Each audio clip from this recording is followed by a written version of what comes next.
ప్రపంచంలో ఎన్నో నాగరికతలు బయటపడ్డాయి. సింధులోయ నాగరికత మన దేశంలో బయటపడితే, ఇండోనేషియన్ నాగరికతతో పాటు ఈజిప్ట్ దేశాల్లో కూడా చాలా వరకు నాగరికతలు వెలువడ్డాయి. దీంతో వారి జీవన విధానం గురించి పలు ఆసక్తికర విషయాలు తెలిసాయి. ఈ నేపథ్యంలో ప్రస్తుతం కూడా పలు విషయాలు మనకు తెలియనివి ఇంకా భూముల్లోనే నిక్షిప్తం అయి ఉన్నాయి. అప్పటి ప్రజల జీవన గమనం గురించి తెలుసుకునే వరకు మనకు వారి గురించి తెలియనే తెలియదు.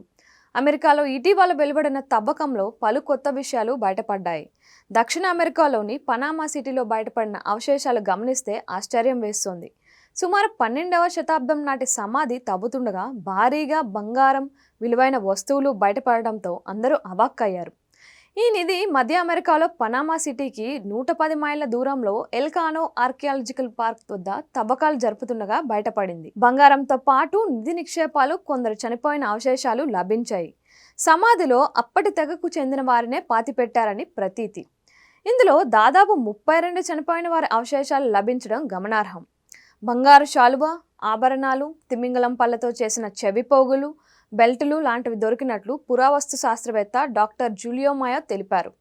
అమెరికాలో యూరోపియన్ల రాకకు ముందు వీరి జీవన విధానం గురించి తెగలుగా అనుమానిస్తున్నారు. అప్పటి ఆచారం ప్రకారం ప్రభువు మరణిస్తే అతడితో పాటు కొంతమందిని బలిచ్చి వారితో పాటు విలువైన వస్తువులు, ఆభరణాలు పాతిపెట్టడం ఆనవాయితీ. ఇందులో భాగంగానే వారిని అలా సమాధి చేసి వాటిని అందులో ఉంచినట్లు తెలుస్తోంది. సమాధిలో బయటపడిన నిధి నిక్షేపాలు చూసిన వారు ఆశ్చర్యానికి గురయ్యారు. అప్పటి వారి జీవన విధానానికి సంకేతంగా చెబుతున్నారు. బయటపడిన నిధి విలువ ఎంత విలువైనదో లెక్క కడుతున్నారు. అమెరికాలో వెలుగు చూసిన ఈ సంపద అక్కడ ప్రజల జీవన విధానాన్ని తెలియజేసింది. అప్పటి వారి ఆచార వ్యవహారాలను కళ్ళకు కట్టింది. వారు వాడిన వస్తువులు ఎలా ఉంటాయో తెలిసింది. అవి అత్యంత ఖరీదైన వస్తువులుగా గుర్తించారు. ఇంకా ఏమేం బయటపడతాయో తెలియడం లేదని అంటున్నారు. పనామా మంత్రిత్వ శాఖ తవ్వకాలు జరుపుతోంది. బంగారు నిక్షేపాలు విరివిగా లభించడం మామూలు విషయం కాదు. దీనిపై సమగ్ర విచారణ చేపడుతున్నారు.